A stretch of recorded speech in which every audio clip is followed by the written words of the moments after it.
পৃথিবীতে আমরা মানুষেরা মানুষের দোষ খুঁজতে খুব ভালো পারি। শত ভালো কাজের মধ্যে ঠিক একটা খুঁজে খুঁজে দোষ বার করে তোমার ওই ভালো কাজের পিণ্ডিটা চটকে দিতে পারি। বুঝলে না? ধরো তুমি খুব ভালো মন্দ রান্না করেছো বাড়িতে, কষিয়ে খাসির মাংস রান্না করেছো, সবাই খেয়েছে, কিন্তু একটা ব্যক্তির পাতলা পায়খানা হলো, হসপিটালে ভর্তি হয়ে গেল। তো যে হসপিটালে ভর্তি হলো তার সে যে খেয়ে হসপিটালে গেছে তার কোনো দোষ নেই। সবাই কি বলবে জানো তো? কি দরকার ছিল খাসির মাংসটা রান্না করার? খাসির মাংসটা না রান্না করলে তো ও খেত না, আর ও খেলো বলেই ওর পায়খানা হলো, তাই হসপিটালে গিয়ে ভর্তি হলো। আরে বাবা, যে খেলো তার দোষ নেই, যে রাঁধলো তার দোষ। সে কষ্টও করলো, বেচারা কষ্ট করে রান্না করলো, তারপরে দোষটা কিন্তু তারই হলো। ওই যে ভালো করেও কোনো লাভ নেই, ভালোর মধ্যে একটা খুঁত তোমাকে খুঁজে বার করবেই।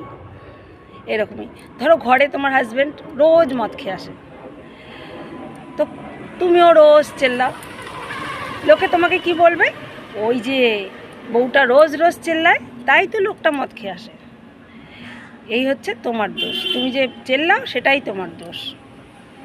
যে মদ খাচ্ছে তার কোনো দোষ নেই। তারপর ধরো তোমার বাড়িতে কোনো কিছু নিয়ে অশান্তি বাঁধলো, ঠিক খুঁজে খুঁজে তোমার পয়েন্টটাই বার করবে। কি দরকার ছিল? জানিস তো ওই মানুষটা এরকম, বলার কি দরকার ছিল? তাই যখন তোমার কোনো সমস্যা হবে না, হাজারটা দোষ, হাজারটা ভালো গুণের মধ্যে একটা দোষ ঠিক মানুষ খুঁজে বার করবে। বুঝেছো বন্ধুরা? তারপর ধরো তোমার ছেলেপুলের সঙ্গে কিছু হলো, পাড়া প্রতিবেশীর সঙ্গে কিছু হলো, কারোর সাথে কিছু হলো, সেটা নিয়েও তোমাকে দোষ খুঁজে বার করবে। কী দরকার ছিল ওদের ঝামেলার মধ্যে ঢোকার? ওটাই হচ্ছে তোমার দোষ। তুমি হয়তো ভালো করতে গেছো, তার প্রতিবেশীর ঝামেলা সামাল দিতে গেছো, ভালো করেছো, কিন্তু কি দরকার ছিল যাওয়ার? এটা হচ্ছে তোমার দোষ। ছেলেপুলেকে শাসন করছো, শাসন করলেও দোষ, না শাসন করলেও দোষ। না শাসন করলে বলবে আশকারা দিচ্ছে, আর শাসন করলে বলবে বেশি আদিক্ষেতা, ছেলেপুলে শাসন করা দেখাচ্ছে। তো দোষ তোমার সব কিছুতেই খুঁজে বার করবে। তাই বলি যে মানুষের দোষ ধরতে খুব ভালো পারে। যাই হোক, আর কিছু বললাম না। তো এই হচ্ছে আমাদের সমাজ। তোমার বিপদের সময় তোমাকে কি করে খোঁচা মেরে তোমার মানসিক প্রেশারটা বাড়ানো যায় সেটা ঠিক আমরা মানুষরা ভালো জানি।